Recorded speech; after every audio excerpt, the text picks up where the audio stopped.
Ding dong YouTube, welcome back to the channel. I'm gonna need a fucking smoke after this.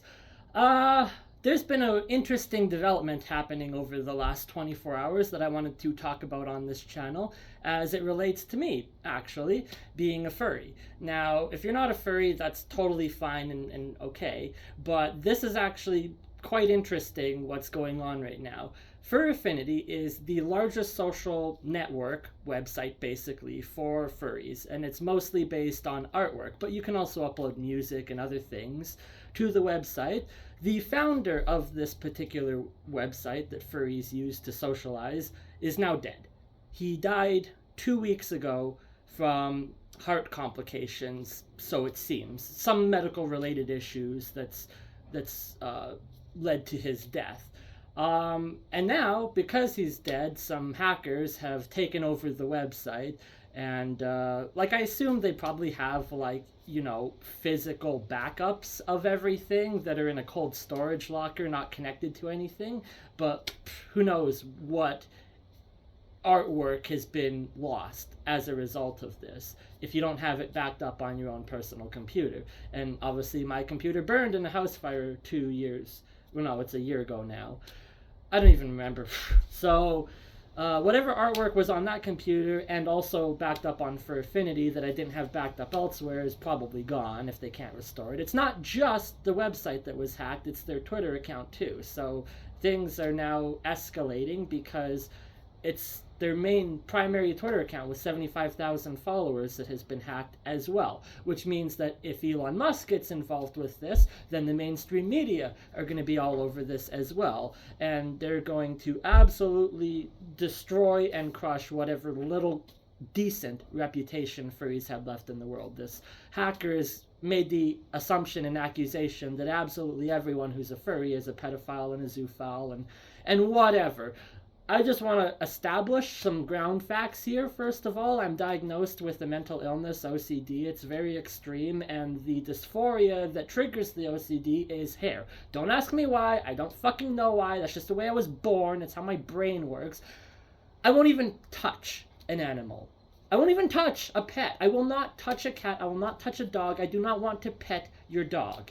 So to make the assumption and the accusation that because I'm a furry, well, number one, I'm a scaly, my character's a lizard, but because I'm a furry, therefore I want to touch dog dick, it makes me physically ill even thinking about that because I won't even pet a dog, let alone touch its pee-pee, okay? So let's just get that established and out of the way. I'm in a particularly bad mood right now because I could have had Felden done. I could have had it done if it wasn't for ending up homeless every fucking year of my life and having to deal with that and ending up working for a pedophile for 2 fucking years, getting distracted on his bullshit game. This was a project that was initially started by Jason FX. If you don't know who Jason FX is, go and look him up. There's a ton of videos on him. He's a pretty piece of shit, notorious bad actor within the furry fandom. If you want to go after the pedophiles, go after him. He fucked his now wife when she was 14 years old and used her to voice a porn animation when she was 14 years old as well. So, there are issues with the furry fandom defending the pedophiles. I am to blame myself because I defended Jason the entire time I worked for him because he was kind of my boss. I'm not going to go on social media and slander my boss and expect to hold my job for very long. I worked for him for almost 2 years on bareback streets. It's technically the longest I've ever held at any position, at any company, anywhere. The longest job I ever worked was for a pedophile.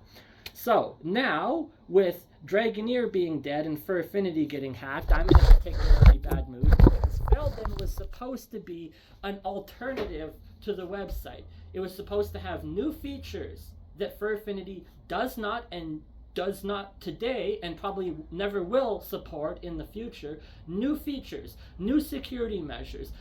Furaffinity was built like 25 years ago using 1990s technology for the website. And yes, it's been updated now. Who knows what technology they actually used to implement it. I was going to build it with React. Felden was being built out with React. I was working on the front end part of that. I worked 6 months on it initially before I transitioned into working for Bareback Streets. If it wasn't for the fact that I got distracted on bareback streets for 2 years, if it wasn't for the fact that Jason is a piece of shit criminal, if it wasn't for the fact that he's a terrible project manager, regardless of his criminal background, I could have had Felden done. But now we got to deal with this shit because Dragoneer, the founder of Furaffinity, is dead, and I guess he didn't develop it to be robust enough to last more than 2 weeks after his passing without getting hacked. Furafinity's been hacked in the past. It's had pretty low security measures in the past. It's not uncommon that it's been hacked. That has happened in the past. But it just feels like, what the fuck, man? Seriously? This guy dies, and now the whole fandom is on fire because of this. This is people's livelihood. Some people make their entire income from the artwork they sell on Furaffinity. So, because of that, I can't imagine how much economic damage is being done right now as a result of this hack. Number one, it's the website that's been hacked, but number two, it's their Twitter account as well. It's been changed into some Kiwi Farms bullshit, and it's just posting absolutely horrendous anti-Semitic shit, like legitimate, not just, oh, you're a conservative, therefore you're Hitler. No, like it's legitimate racist shit and all of that. And so who knows what level of the chain this is going to go up, if it's going to go to the authorities. I mean, Furaffinity is a business. Dragoneer started it as a business. He used to work for Amazon as a website database administrator.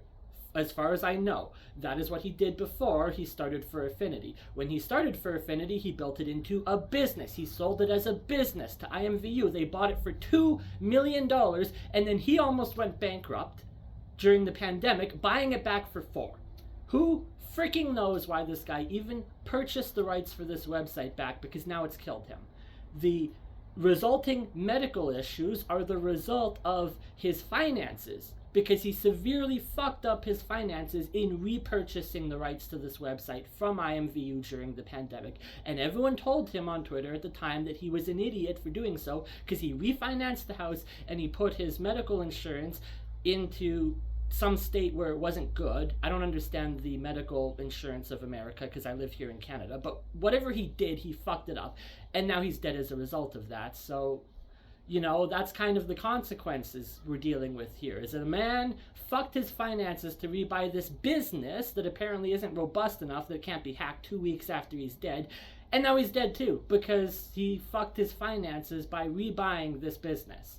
So I don't know what to think or even say. I just wanted to report on what's happening over the last little bit here, because currently the website's down. The mods and administrators that have taken over in his passing have now regained access to the website, and it should be back up probably by tonight or tomorrow.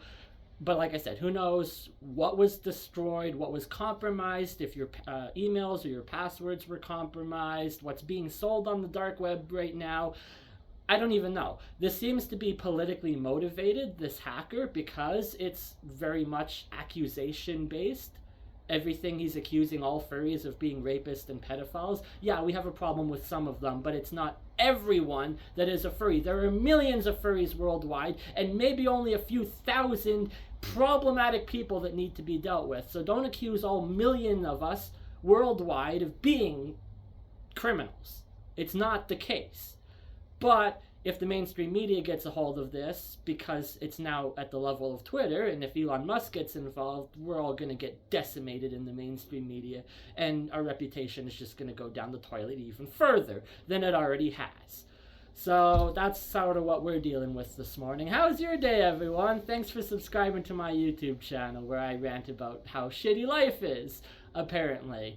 Yeah, I got some more videos coming out in the future when I get time, but for now, I guess that's all. So thank you for watching, and until then, I'll see you later. Goodbye.